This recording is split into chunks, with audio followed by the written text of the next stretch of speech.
I mean, there is a lot of luck factor in this, undeniable. But sometimes you need to be prepared for luck even, right? So that was the only positive thing which we did. So as a person on the street should be able to understand what I do. Tomorrow, if I become viral or famous CEO, it shouldn't be like, okay, this guy builds, some healthcare payment software. Now, a random person on the street doesn't understand that. I want someone on the street to understand, which is memes. Now, if you're a meme CEO or co-founder and making those millions of dollars, you get the added advantage of people's recognition or building personal brand on the side even. Now blend it with AI, your skill set, and replicate in a vertical. That's the core of it.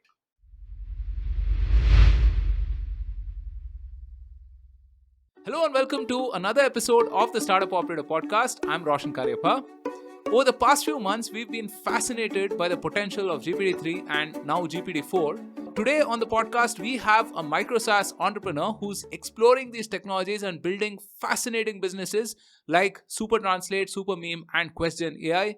We have Ramsri Goutham Golla on the podcast today. And we speak about the various aspects of business building, like going from idea to product to company, finding collaborators and co founders from across the world, building distribution, and of course, exploring these technologies to the best. Well, this was a very insightful conversation, and I'm sure you like it. So let's dive into this podcast with Ramsri Golla. Hey, Ramsri, welcome to the Startup Operator Podcast. Thank you so much for making the time. Absolutely, my pleasure to be on here, Roshan. Thanks for reaching out. Yeah, so I've been following you on Twitter for a while, and I think yours is one of the most interesting handles to follow. You tweet very interesting things on AI, on MicroSaaS, on building and creating products, which is of a lot of interest for our audience, especially. And so I'm really, looking forward to unraveling all these various facets on this podcast. Thanks a lot. Thanks for that comment. So we'll start with your background. You were covered by the Better India page on Facebook as well, right? Starting from a small town to being, ultra successful, right? I'd love for you to take us back to what your childhood was like, what were your major influences, and how did you come to be who you are right now? Sure, absolutely. I think it's a long story. I mean, I can give a short intro, then we can delve deeper in aspects as necessary. Some of them might have seen the Better India post as well as my viral LinkedIn post about almost a year and a half. Short story is in 2004, I got a letter from President of India. Just I sent a few poems and he responded back. But from there on, how things evolved and how I moved to Silicon Valley, then I had a comfortable lifestyle there. And I mean, pretty much whatever like a single guy could make in Silicon Valley, good amount of money and spend, etc. So that was kind of thing. And in 2018, I returned back to try and build products and be more hands-on and more free, in the sense that on in US you have to be on a visa. So that's the reason. And since then I've been building products. But coming to my childhood, so I grew up in this town called as Vanparthi, which is about 4 hours from Hyderabad. And back then, I mean, one of the interesting things that carved me was I was enrollment number one in the school.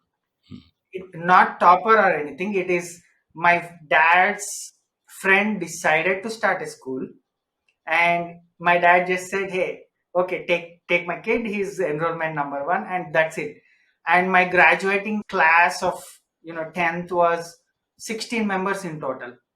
I never had seniors or I never had any guidance or mentorship. So kind of like that paved way positively in some sense to kind of hustle and figure things on my own, and negatively in the sense that sometimes lack of mentorship, etc. You need to figure things on your own, so there are pros and cons to it. But I did my schooling there till 10th class. Then I moved to Hyderabad for 2 years, standard Sri Chaitanya Narayana and IIT Academy, Of course. etc. Then got into BITS Goa, and I moved to Goa, stayed there for 4 years. Immediately, I went to do masters, then worked in the valley. So mostly it's like not everything is planned, but I went with the flow. Yeah, but we can discuss deeper.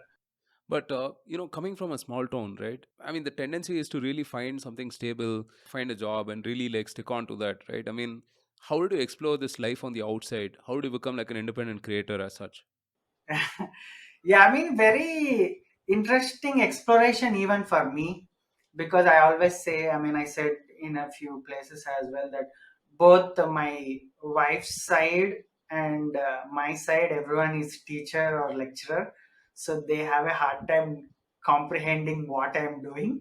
But I think how it evolved for me was, when I started schooling, there was no Google, so I used to go to library, then learn something. Then once I got to 10th class, then I realized there are career options you have to choose between, whatever, commerce, BPC, and then you have medical or engineering, etc. So every step was kind of, I get to that step and look around and see what are the possible options, then explore what's interesting. So similar fashion, I think when I graduated from masters, my first thing was to get job. Once I got job, I wanted to get comfortable living. But once I got comfortable living, then I realized I need to chase bigger things, which is A, it could be freedom. B, it could be thriving on innovation, building products on your own. And I realized I'm at a stage where these are next the Maslow's hierarchy of needs for me to chase. So that's the reason I jumped onto it. And few things paved way. Like I mentioned, I never had any mentor in school. There was no senior class to me to guide or do things. Similarly, that journey led me to just learn everything from YouTube, etc., and apply knowledge. And I used to write quite a lot when I was a kid, but mostly in my own native language, Telugu. But I think that those formative years shaped me really well in you know thinking, putting abstract thoughts into words, as well as creative exploration of things. I never knew what competition was up until 10th, that there'll be intelligent people than you, nothing like that. I just went ahead and learned on my own. I loved few things, I learned them. Fortunately, like, one thing that I look back and feel proud is that I topped the district of Mabunar, which is the district that I fall in back then. So without any knowledge or anything, I just a creative exploration of knowledge, and I loved everything that I did. That's pretty awesome, man. I mean, I think when we look back, small childhood experiences, right? I mean, they really shape the kind of individuals we become. And the fact that you didn't have any seniors to look up to, and then you can draw a straight line to, how you are today, which is a solopreneur, right? Living life on the outside, not taking the conventional path as such, right? Let's talk about your typical day. I mean, you wear multiple hats, right? I mean, you are an AI researcher, you do consulting, you're also an educator, and then you are also a solopreneur, running question, super meme, super translate. Maybe I'm probably missing two other side projects, right? And so on and so forth. So how do you spend your day? I mean, what do you do? Like, just take us through what your day is like. Sure, absolutely. So one thing that I do is, don't wake up with an alarm. So I do not schedule anything before 2 p.m. It's not that I wake up late. I wake up at 9 a.m. or so, something like that. And mostly it's like my wife has early morning calls, like probably 11 a.m. to 12 p.m. She also works. And we both get the kid ready and feed him, etc. So mostly my morning is kind of very relaxed. I only try to do one thing, which is I try to find 1 hour in the morning to post something both on LinkedIn and on Twitter simultaneously. Some content, either it is from my learning from previous things, or sometimes I repurpose my own old posts with updated metrics, etc. And that's what I do actively. And any critical emergency emails that I need to answer, that's about it. So probably 1.5 hour. And my active day starts from like after lunch, post lunch usually, 2:30, beyond 2:30, that's when we have lunch and finished lunch, etc.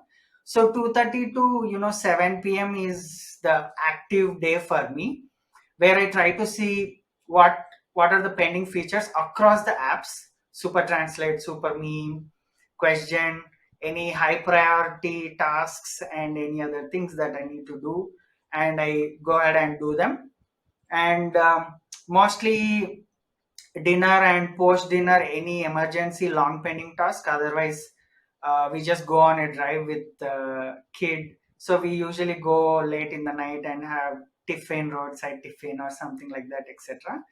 And in all this, there is one conflicting thing where there is, if there is an emergency critical thing, then the time sharing between me and my wife in the morning gets little tougher, because there are critical things that I need to do, but she has daily stand-ups and updates that she need to do. So we find it hard sometimes to manage the kid in the morning. Afternoon, we do have some help who comes and takes care of the kid, just like 3 hours between 3 to 6, 3 to 7, 4 to 7, etc. That's how my typical day looks.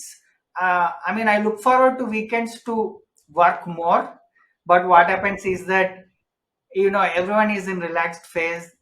Either we have a family function that we need to attend, or we want to go on a small trip, etc. So that gets high priority. But mostly it's about any emergency critical tasks, or then it's long term thinking that I make slow progress every day. And definitely there are some hard things while time sharing on critical tasks as a family. That is undeniable, but we cruise through it. And it only gets better since my kid is 2 years old now. He's slowly growing up. It gets slightly better than what it was previously. And I mean, looking back, I think, right, when you're young, you have all the time in the world. You don't need to take care of probably retired parents, or none of your siblings are not married yet. You have all the time in the world, but you don't have the expertise to execute and think through what's the most Or the ROI. discipline as well. Yeah, discipline as well. But once you get that, then you don't have time. Right now I feel like probably I work actively like 4 hours, or probably 5 hours sometimes a day. So I don't even work as hard as an employee per se. I only feel that sometimes if I get back the full time like I had when I was 25, 26, um, you know, things could be different, but it's always a trade off. Sometimes you want to put your, career advancement slightly on, slow pause, and take care of family and all those aspects as well. It's a good trade off. I mean, it's a trade off at the end of the day. But yeah, so far it's been manageable. I mean, long term things, I guess sometimes there is pressure from family to take a job, mostly because not that they don't believe on my projects, but they have not seen it. Like everyone around them, their ecosystem is centered around this. And creator economy, all these YouTube creators, they feel that it's more like, you know nowadays whoever is teenager, 20, 21 years, they are into this. So why are you into this at 33? That's the interesting question that I get. But I feel that you have to do internet facing jobs if you want to thrive, survive, and excel for the next 10, 15, 20 years. And building audience or building in public, whatever I do, it's more about planning for the long term. The ROI is definitely higher. That's what I feel. Yeah, it's pretty awesome. I mean, I was reminded of what one of my favorite authors and philosophers, Nassim Taleb, says, right? He says, never wake up with an alarm. And he says something to the effect of, you should not know what day of the week it is. That's when you truly own your time. And optimizing for freedom is a pretty awesome thing, right?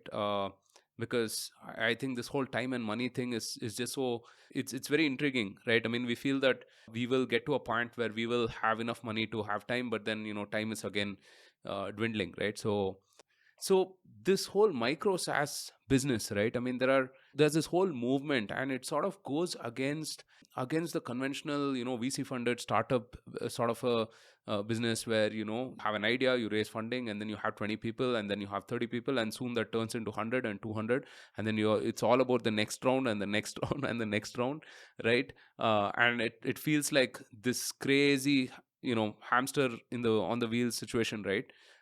Whereas, I mean, if you look at micro SaaS or lifestyle business as such, it's very similar to what you described. It's probably one person with a collaborator, or maybe like 3 or 5 member team who's found a niche to work on, and you're really focusing on maybe generating 2x or 3x what you would try to get at as a salary in the market, right? And really optimizing for time and energy and all of those other things. This whole microSaaS business as such, how would you describe it? I mean, was what I said an apt characterization of that, or are there other elements to it? Now that, I mean, you are a microSaaS entrepreneur, I mean, you might know better. I made an ironical joke recently about MicroSaaS founders, which is they neither get the respect of a salaried employee nor the respect of a startup founder who is providing job for others. But jokes apart, see how I view Microsoft is this. One is you don't want to employ big workforce, and I at this stage I probably see not growing beyond single digit employees. And if you pick a niche and execute in that, you should be able to do it with a handful of employees. And it could be for several reasons. One is probably you don't want to be that person who is managing hundreds of people and be responsible for multiple things, either delivery of things as well as taking care of them. It is either it is hiring or firing, etc. So in that sense, MicroSaaS is ideal where you have a very small team, focused team, and working on something. Secondly, fractional work. So simply put, if you take on VC money, then you are almost signing an official contract to put the next 4 to 7 years of your life dedicated to this one idea and try and make the best out of it to make it into a $1 billion company, because the VCs get return and the employees or whoever shareholders, founders get returns. Now, I think it's a fair opportunity for Yeah, it's a those. trade-off basically. Yeah, it's a great opportunity for people who want to chase that. But coming from a different point of view, it means that you are tied to one single idea. Whether things go south or you lose interest, in the best interest of VCs, you don't want to quit early. You want to keep moving forward as much as possible. Secondly, whenever you want to exit out of it, either it is a monetary exit, etc., multiple stars need to align. It should be a good acquisition target to some other big company. It should yield good return to the existing investors. So it's not easy to exit out of that situation and cash out, or even if you worked hard for like 5 or 7 years to make money out of it. Secondly, put you can't really draw like 150K or 200K salaries, right? Like USD salaries, as a VC funded founder living in India. I mean, even top founders probably take 1 or 2 crores, something like that. It's most of it is equity. So I felt, why be tied on that front? If we can make, let's say, probably I make between 50K to 100K as of this year, but it's only gonna go exponential or even double next year, without an upper cap on operations, right? And second thing is, when I want to sell the company, I can sell it to others without any other stakeholders involvement. I am the sole decision maker, or just one or two other co-founders, and we move out of it. Thirdly, we can do fractional work.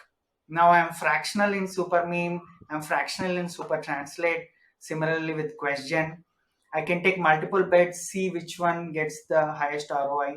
So freedom of operation, fractional work, and not liabilities showing growth metrics every month on month to anybody, things like that. It's been, I think it's a point of view that might appeal for folks who don't want to, take on that much responsibility both on hiring front or having VCs on the table, etc.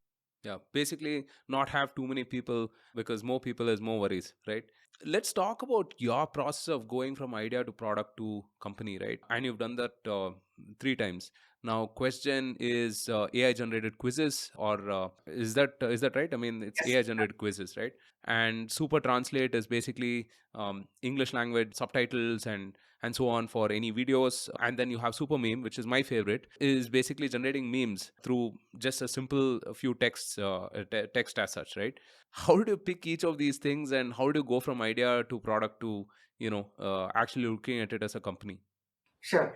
First of all, thanks for remembering all of those and mentioning, which means that we did at least an okay job on the landing page to make you remember that. Yeah, coming to the ideas as such. So I think it's an evolutionary process for me even. I started back in, let's say, actively in 2019 and started building startups, and now it's 2023. In all these years, things evolve slowly, which is you get better at picking ideas with good ROI, ideas that you can bootstrap, all these things. Now, coming to question, one of the things is that we validated the idea back when we were in Singapore with other co-founder.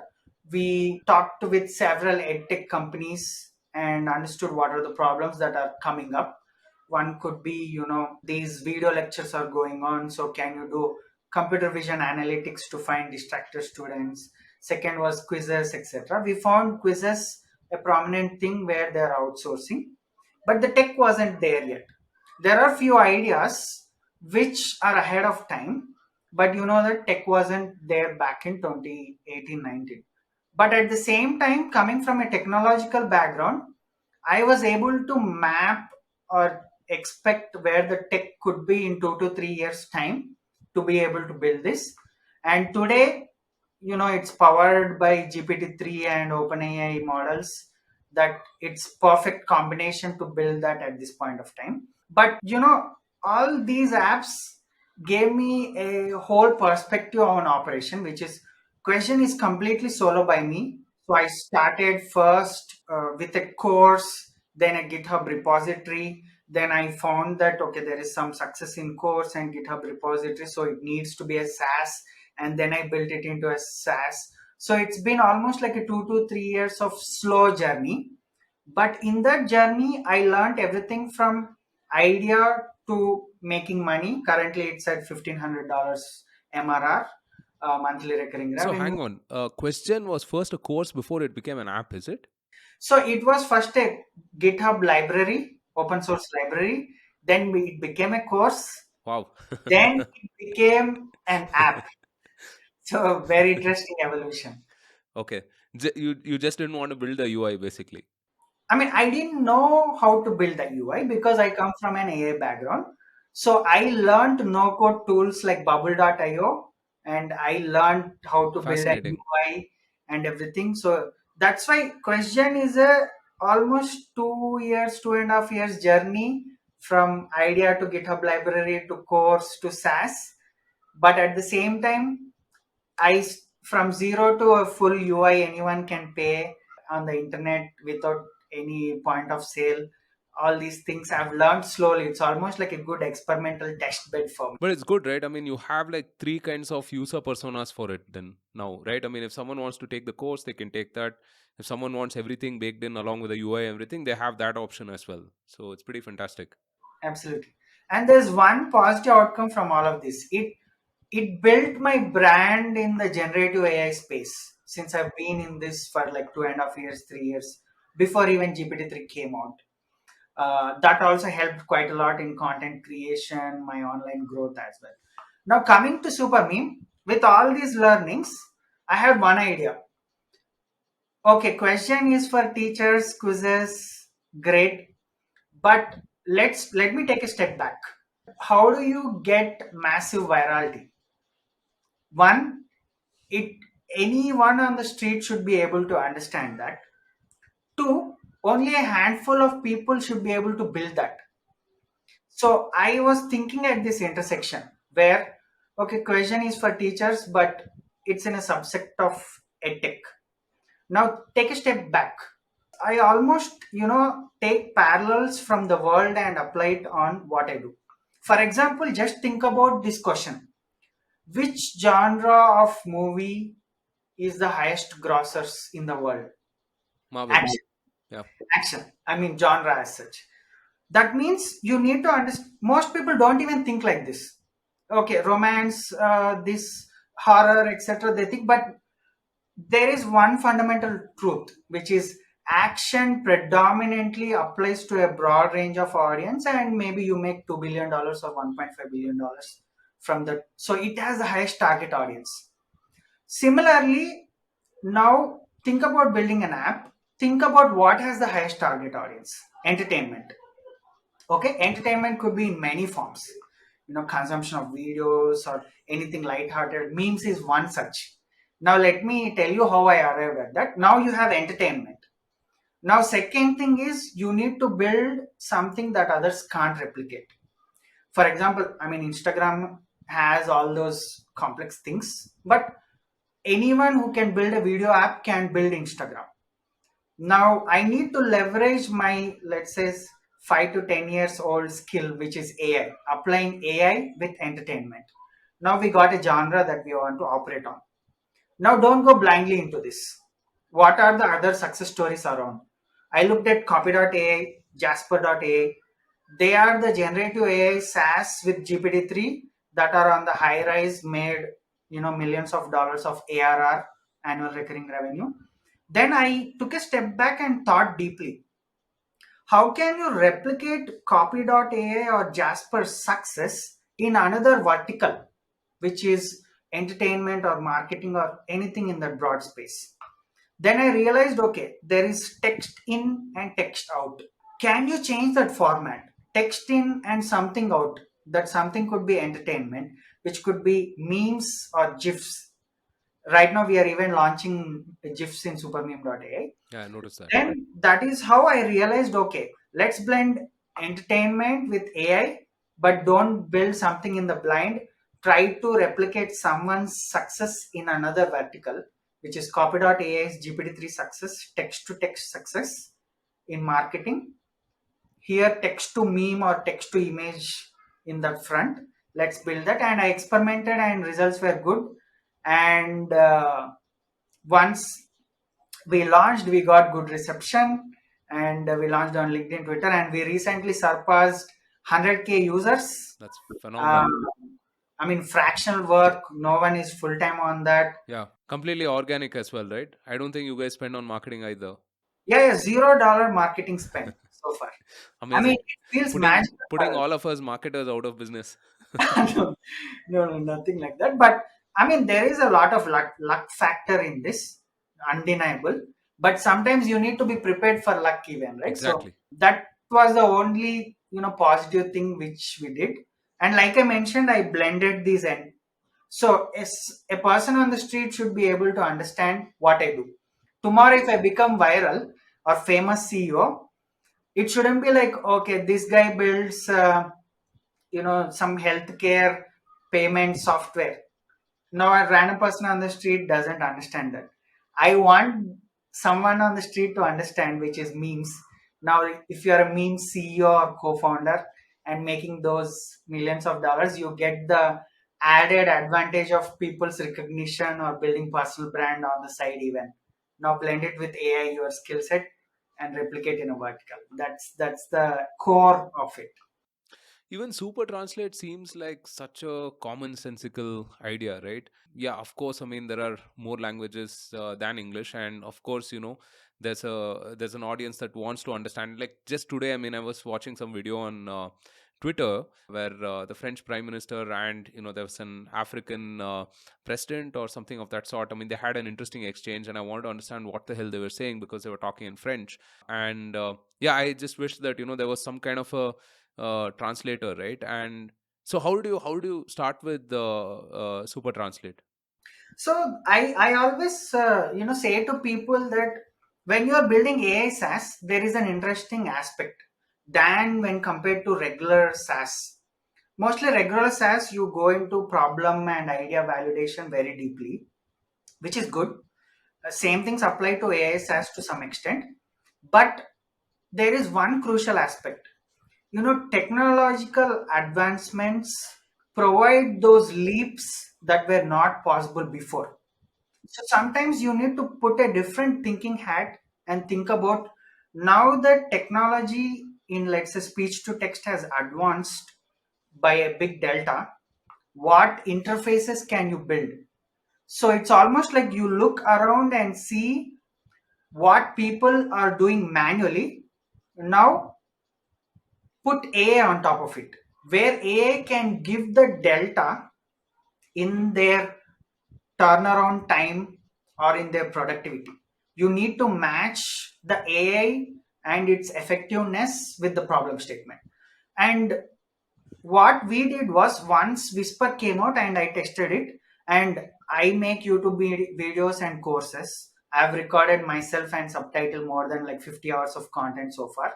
So I realized how bad any of the world's speech to text engines are, especially if you take Indian accents and varied accents. But once I tried out Whisper, there was some magic, which is, in a 10-minute video, sometimes I had to make 4 or 5 word edits, just word edits in a 10-minute video, which was insane given the technical talk that I'm giving with Indian accent, everything. Then I realized it is about time this has to bring in a delta in any vertical that was previously operated by some other speech to text engines, etc.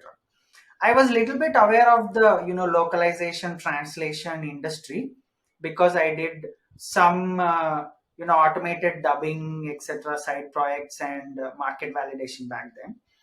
So I realized that there are these hundreds and thousands of videos, and again you need to map the technology on the problem. And Whisper had one very, very interesting technological leap that other speech to text engines didn't have, which is direct one click translation from any language to English.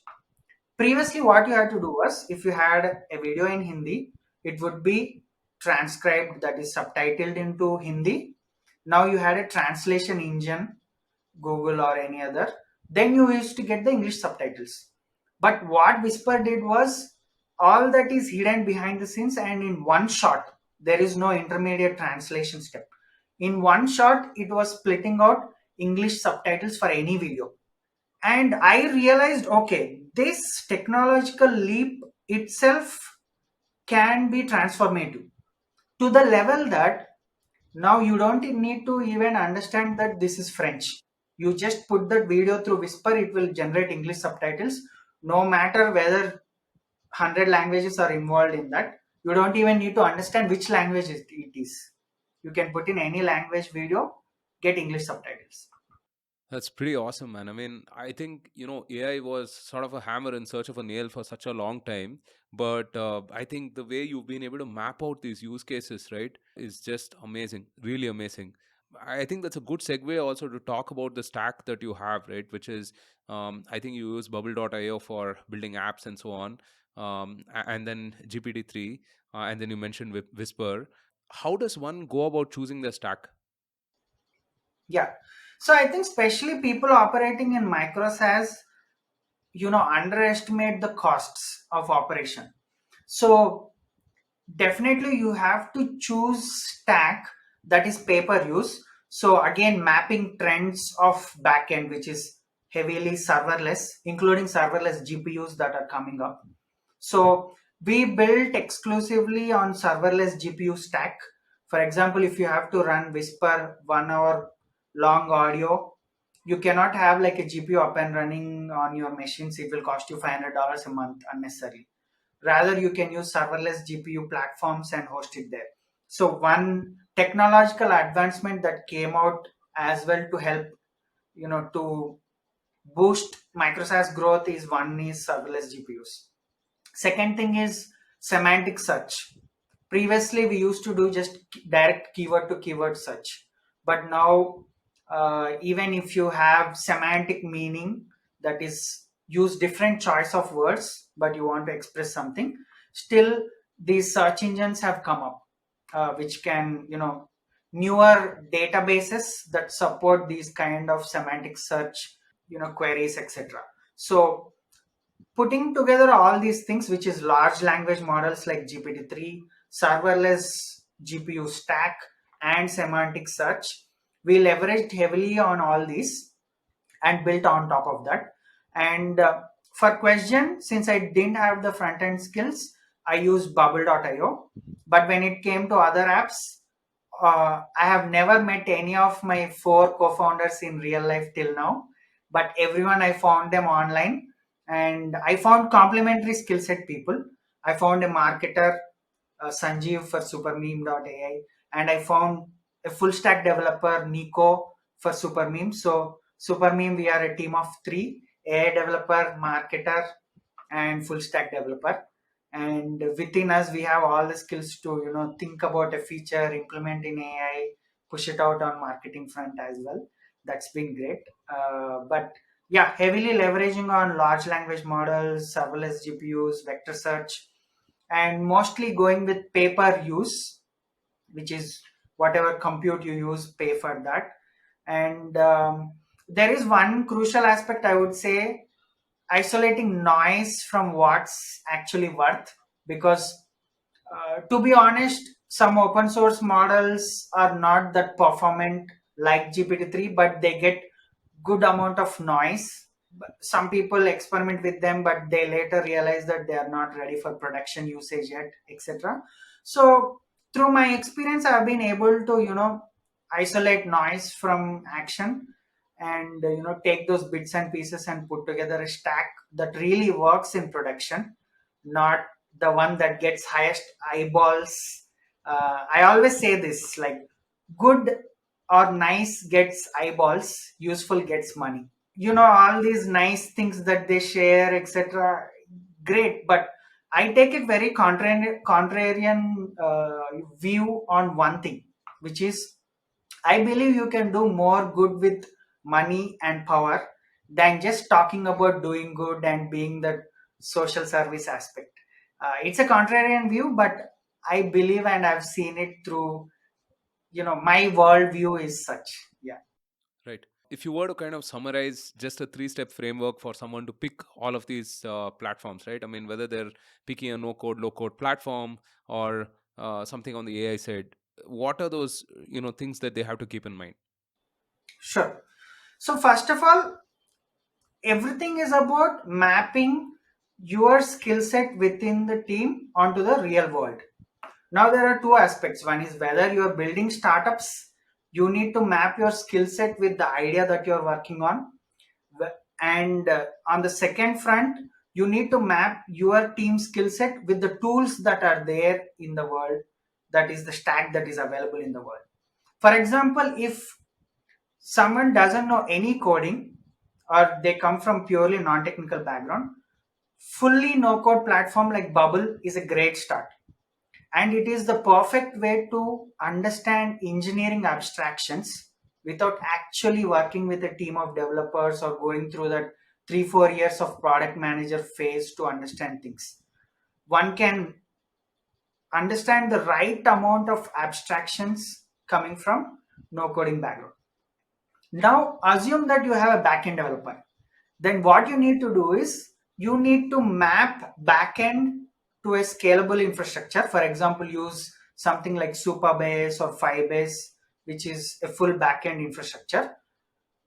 Now, if someone doesn't know coding, that is, you lack front end skills, you choose something like vweb.io, which is purely a front end no code builder, and everything can be API on the backend.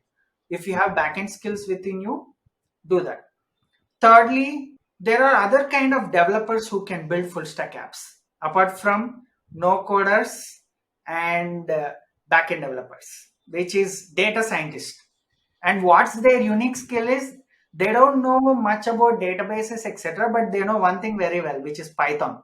If your team has only that, which is data scientists and Python developers, go ahead and pick a full stack layer with Python, which is right now there are newer companies like Anvil.works, etc. With pure Python, you can build full stack apps. Pinecone, Pinecone is one such, where with pure Python you can build. Now, if you have everyone in the team who can do all the stuff, still pick the best stack that's out there, which is Next.js, let's say, with combined with Supabase. And I tell you why you need to work on modern tech stack is one, there are cons with it, which is since things are evolving fast, some things might break. But the heavy upside is that they provide a lot of abstractions. And there is only one fundamental aspect to winning, whether you're a solopreneur or a small team, especially in MicroSaaS. Pick a core and operate on abstractions for everything else. That means I can only do text to quiz very well, and I know how I can build API on it, and that's it. That's where my knowledge ends. Let me just play in that realm of text to quiz, but learn abstractions, that is no code abstractions, bubble.io, and do that. Similarly, uh, any other thing, whether SEO, etc. I use a no-code landing page builder with auto SEO built in and has all the features. I leverage that heavily and do. So pick a core. You need a core because you need to have leverage in the world and be competitive. You need to work on abstractions for everything else to keep your burn low, time and effort low, and you can operate with a small team. So with the right kind of tech stack, with this whole framework of core plus abstractions, I think you can compete with multi-million dollar VC funded companies with a small team. And it is possible as of today where knowledge is power, where you know that this tool can take care of this complete abstraction. You don't need, let's say, an ML ops team, let's say 100K engineer to build and maintain these models. You can offload them to serverless GPU frameworks that abstract that, etc. Yeah. Very well said. Very well said. On that front, right? I mean, I've heard you say before that you're a T-shaped professional, right? Which is that you have depth and expertise in one area, right? AI, for example, right? And you have some level of knowledge on a bunch of other things that are required, right? Whether it is SEO, whether it is a little bit of front end, so on and so forth. What is your process of learning all of the other things, to an extent where you can either build the first version or you can find a good enough person to sort of scale this further? Hmm. Yeah. So I mean, I followed this strategy, which is for the first 5 years of my life, I did not question much. Whatever manager gave me, I took that by literal word and I delivered it, so that I built a work ethic around input and output. Now, what that did was it built me that base of T, which is a strong foundation in delivering what the manager expects, etc. So basically depth in just one thing, which is AI for me. And what I did after that was, for the first 3 to 5 years, once that happens, you should rapidly expand your T, that is the umbrella of things that you know. And there are multiple ways to do it. One is, people learn through courses, tidbits, etc., or they hang out with friends, or they have an ecosystem who they can do passive learning from. For example, if you have a brother who is a designer, then you would get passive learning about designing, or a product manager, etc., or a good friend who is a product manager, you would do weekend talks, etc., and get those passive learning. That's one way. And second way is actually learning random things, everything under the sun, at least in the technological realm, through these MOOCs, massive online courses like Udemy, Udacity, Coursera, etc., which is what I did to certain extent. And beyond that, um, there is one thing that I did right, but it is a long process, which is a lot of data scientists start with Kaggle. Let's say it's like a lead code where you practice things and get better. get grades and ranks, etc. But I started always with an open-ended real-world problem, just like question, right? When I started question, no code and AI weren't together. They were on farther realms. They were not anywhere close to matching. But I just started with this blank slate. Now I can build APIs, but I need a front end to this. So what can happen? So I explored other tools like Software, and I even mailed the founders or chatted with them. Can you just take some text? I send it to an API, and the other output text should be displayed on the front end. So I just need a two text boxes, input and output, and there should be an API behind the scenes. So I just started with that fundamental problem, explored more. I launched. Then I didn't know anything about Stripe subscriptions, so I just launched pay per use, which is with one click you can buy credits, just like you put $10 you'll get 100 runs, etc. And for the long time people were asking, to grow MRR you need subscriptions, etc. The reason why I didn't do was I didn't know how to implement subscriptions well. And just it was input output text box when I started. Then I thought about, okay, what should I learn for subscriptions? Then I learned about payments, taxes, payment gateways, Stripe integrations, etc. Now, I didn't used to send any welcome email, nothing like that.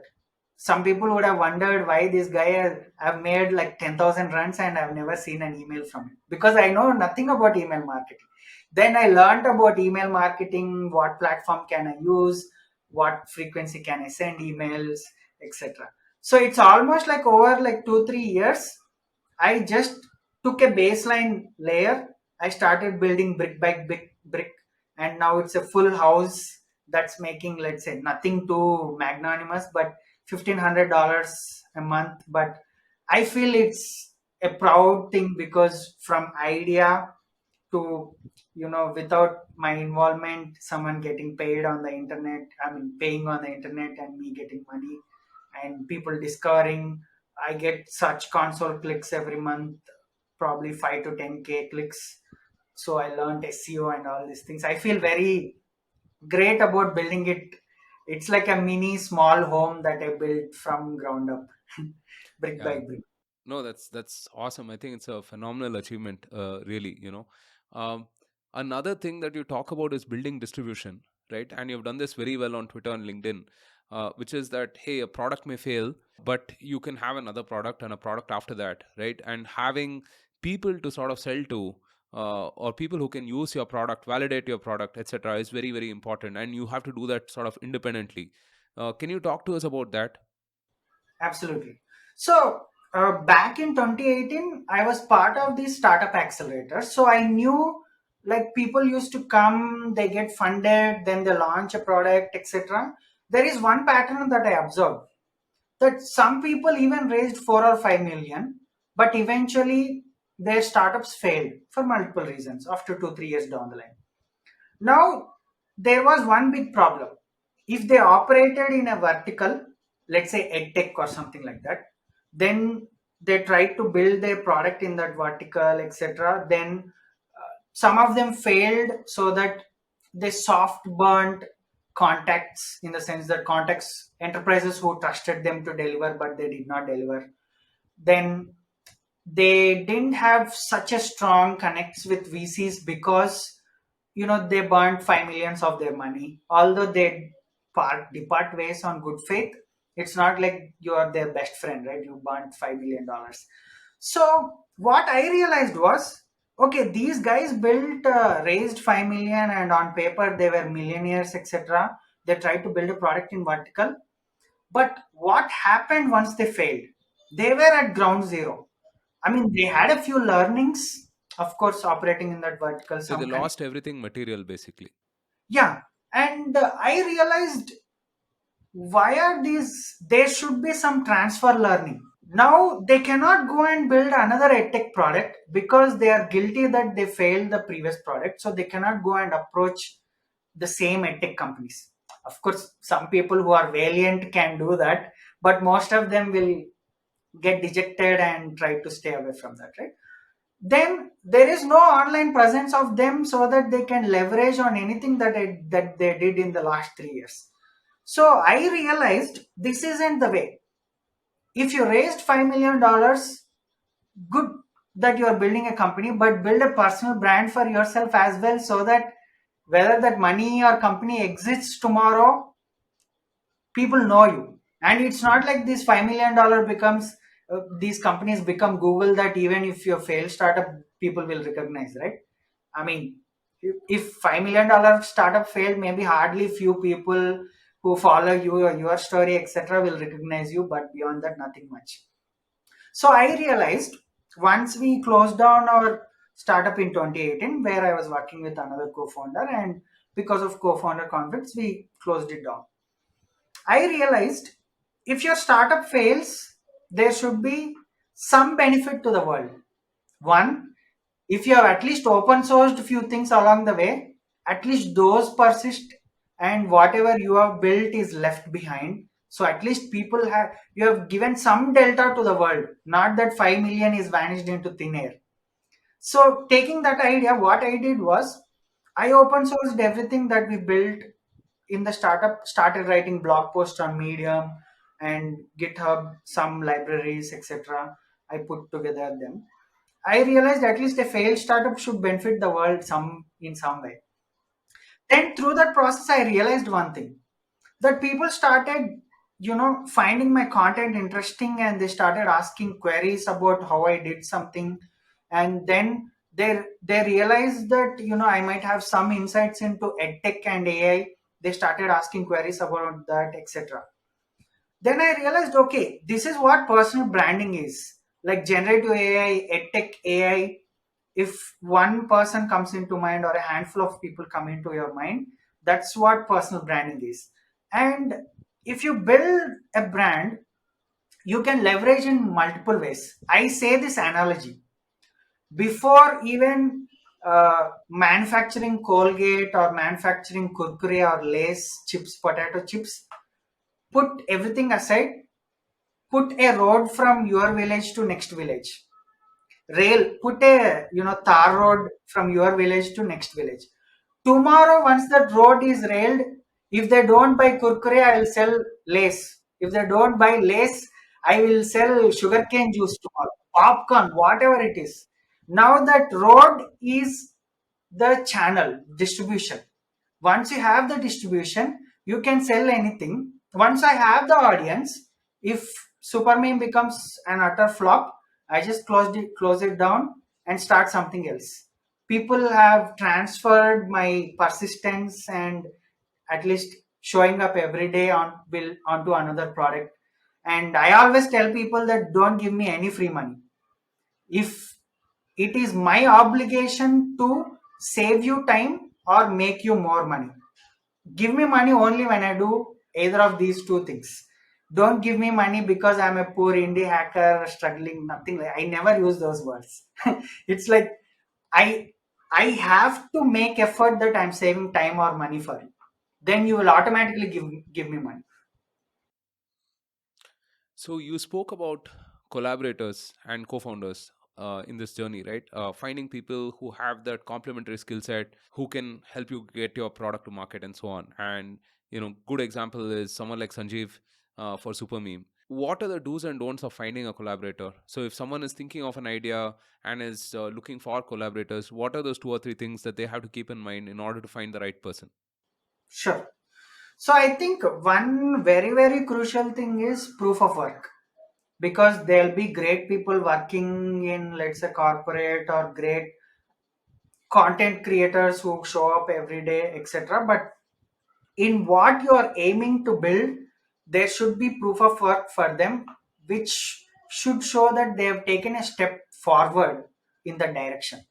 For example, when you come to supermeme.ai, Sanjeev already created a meme DB for semantic search. Of course, he used very minimalistic tools and hand tagged, etc. But he at least collected some tools and put it out, and created a website and put it out there. Besides that, he was actively, you know, putting out video memes every day just out of his interest.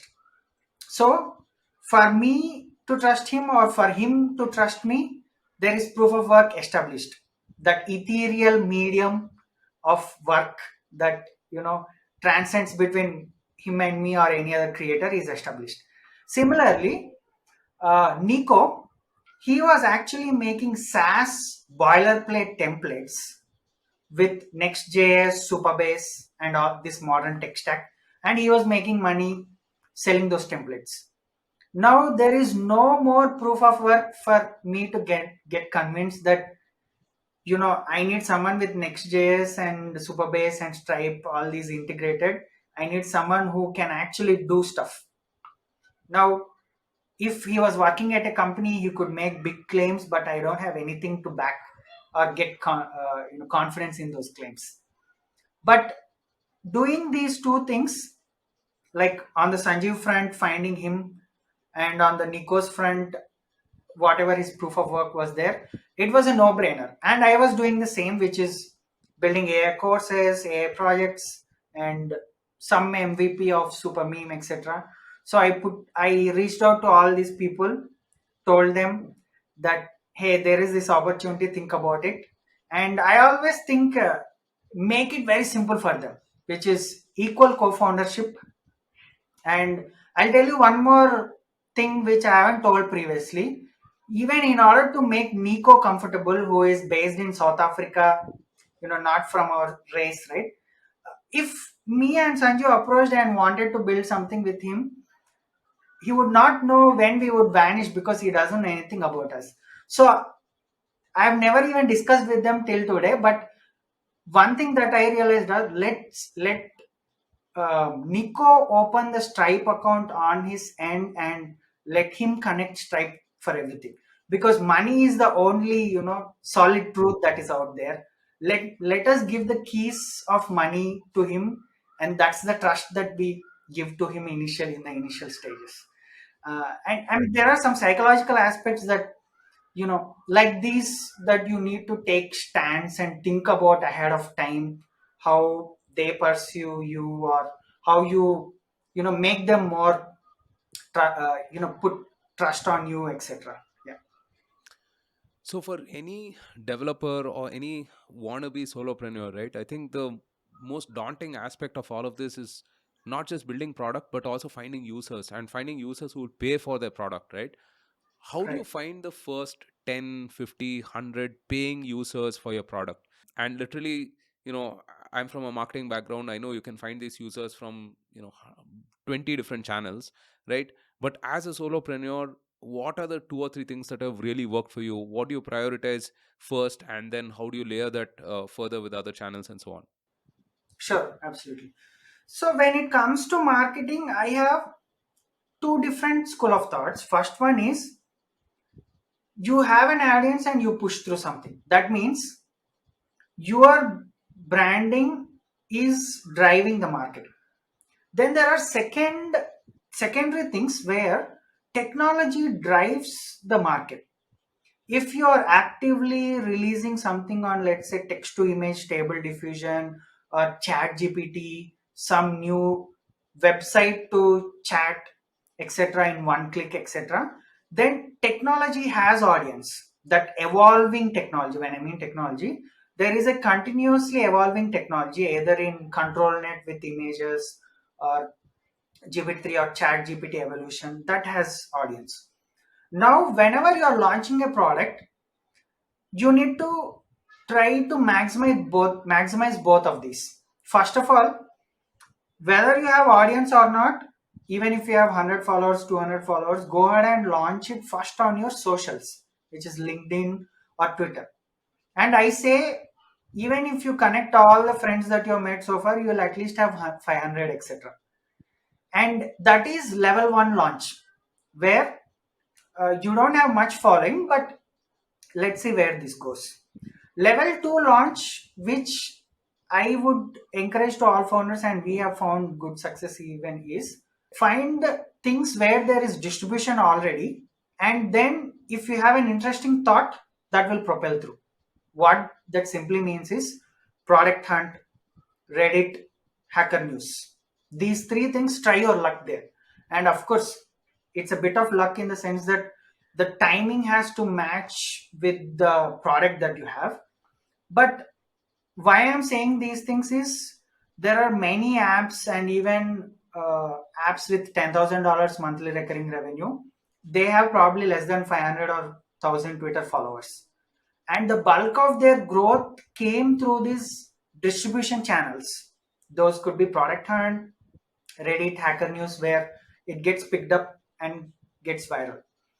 And beyond this, I always say you need to have two different things. One is daily content, either that is launching on socials, talking about it on socials, then persistence on the internet, which essentially is YouTube videos or blogs. Top level, it's called as SEO, but let's call it persistence on the internet or searchability on the internet.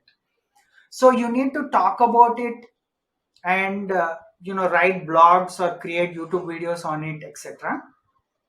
And there is a magical way to market, which is you educate the audience, but you put the layer of your startup or your personal branding behind it.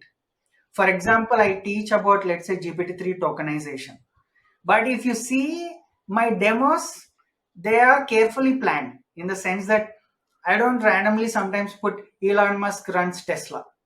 Even if I'm teaching tokenization, some technical thing, I just write Ramsri is creating super meme generator app.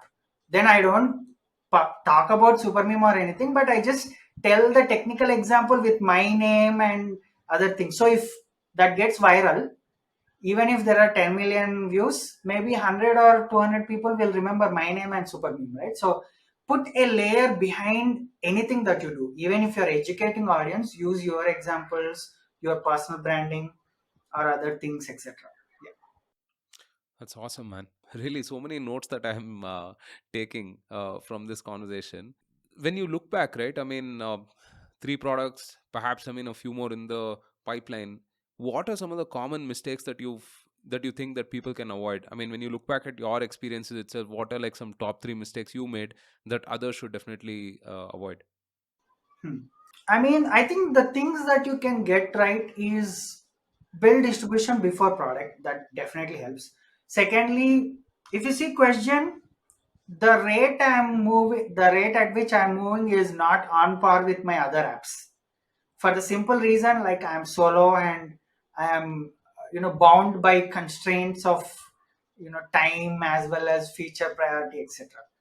So picking complementary skill set founders who who can take that, and where 1 plus 1 is actually 10. That's what I say. If you put a full stack developer with a marketer, that's not a team, it's a product.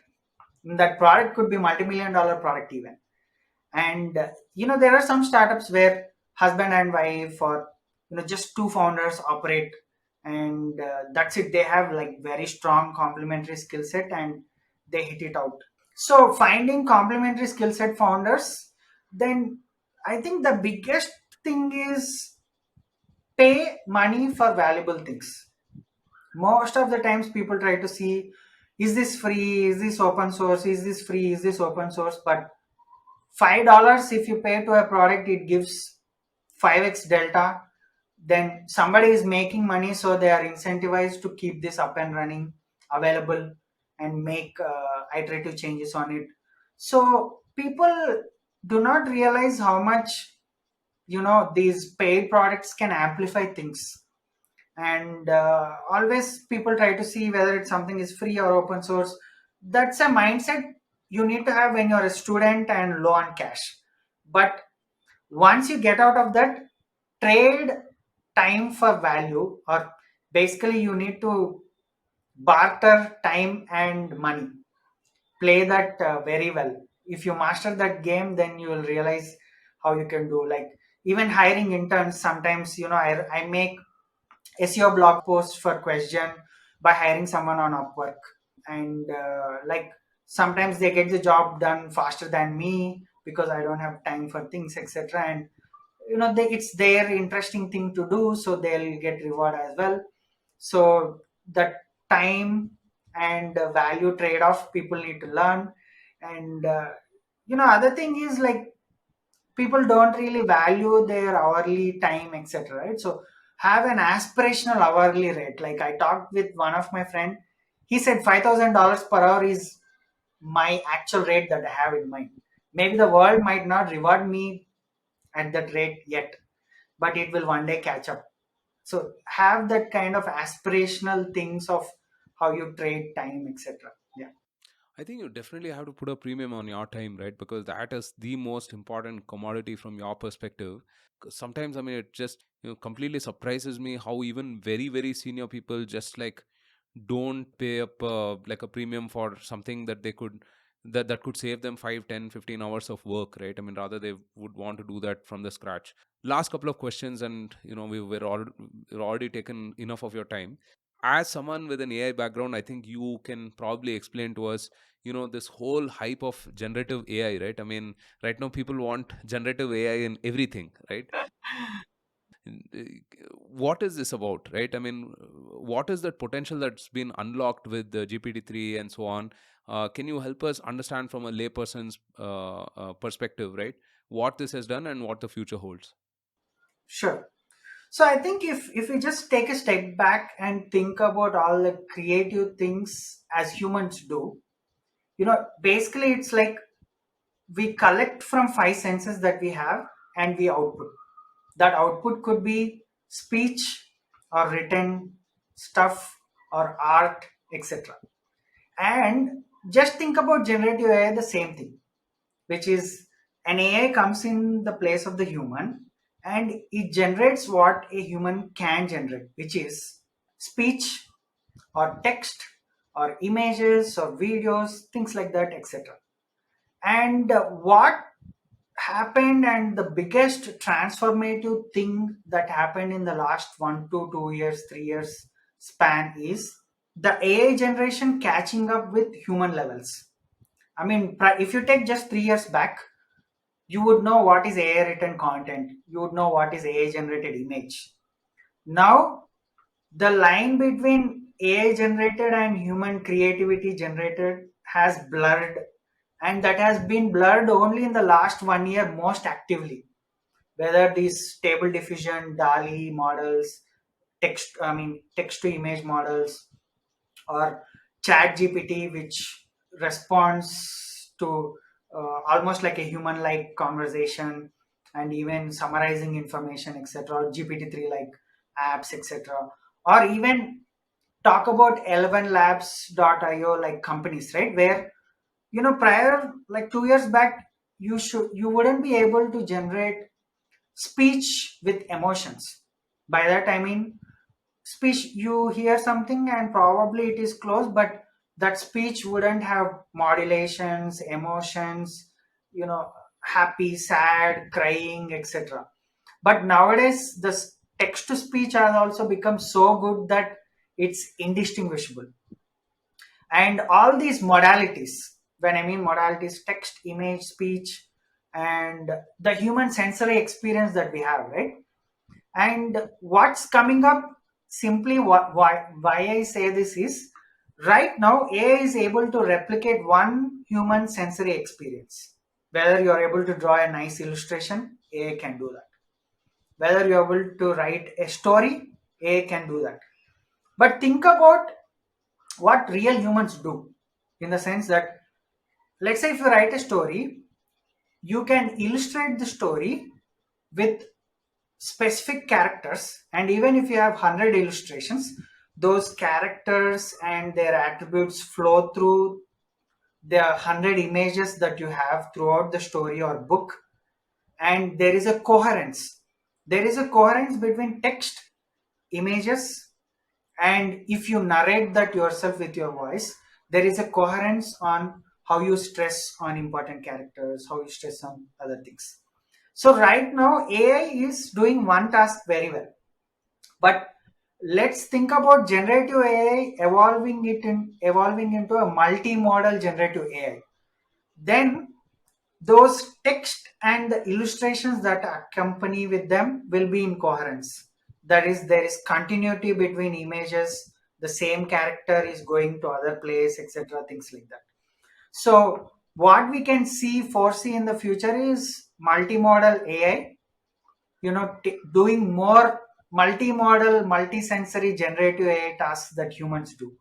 And as AI SaaS developers, my goal is just to leverage on these things and see if I can build something in a different vertical and or domain, and offering something there, making it easy, and just stay on the creative side.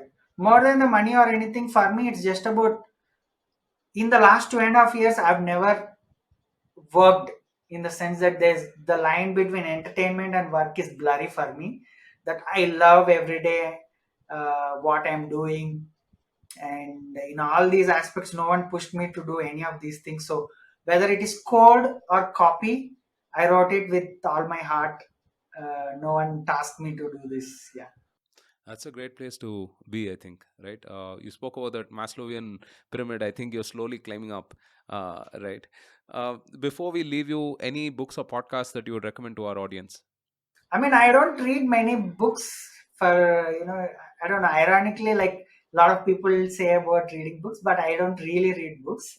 I consume a lot of YouTube videos and podcasts once in a while. But yeah, I mean, on YouTube, Arvid Carl has good podcasts. Then a lot of upcoming podcasters. I think there are some good books on bootstrapping from Gilmar from French. I think he launched one recently, etc. The Bootstrap founder, etc. Beyond that, I mean, here's one thing that I always think: the continuum of evolution, the map of the outer layer of evolution, is not in print, and to some extent not in podcasts. In the sense that if you see the life cycle of a book, it takes 1 year or whatever, sometimes even faster, 6 months to be there.